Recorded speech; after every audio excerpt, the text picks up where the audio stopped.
morning mga kailonggang farmer. Dito tayo ngayon sa backyard natin. Check natin yung mga manok natin. Nagsisiw na yung mga nangingitlog at mga naglilimlim. Titingnan natin. Ayan na. Wow. Dami yung ano, ang itlog. Bebe, patingin. Ilan sisiw mo? Tingin. Ay, sorry. Ilan. Ay, may bago. Bagong labas. Ay, mahina pa. May patingin.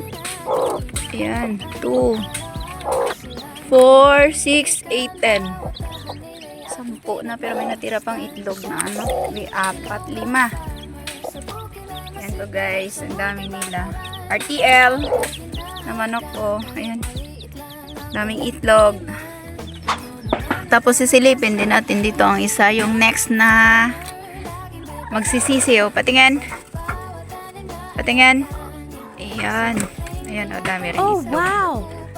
RTL sila guys, pero ano sila, naglilimlim.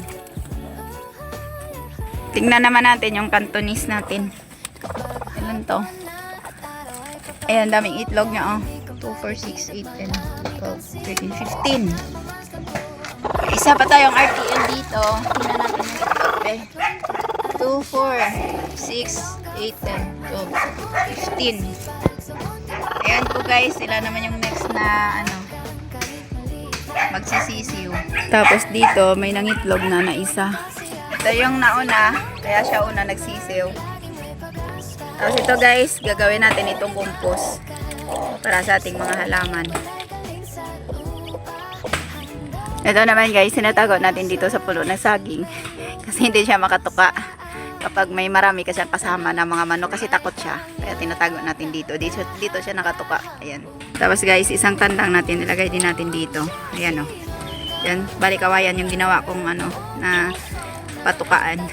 Para hindi magastos kasi kailangan din natin bumili ng patukaan kapag gusto nating nagpatuka dito. Kaya yung ganyan ang nangyayari. Ayan. Yung manok ko dito. Kapag nakakulong yung mga manok ko, ito nang yung patukaan nila. Para hindi masyadong magastos. Magastos din mag-alaga ng manok guys. Tsaka ito rin yung mga inahin ko. Kasama yung tandang na yun. Yung taga-kupa. Yan yung mga tatay ng mga manok. Ayan po guys, ang dami nila. Ayan lang po guys. Ito lang yan sa Ilonggang Farmer. Thank you for watching. Don't forget to subscribe, like, follow, and share. Ilonggang Farmer.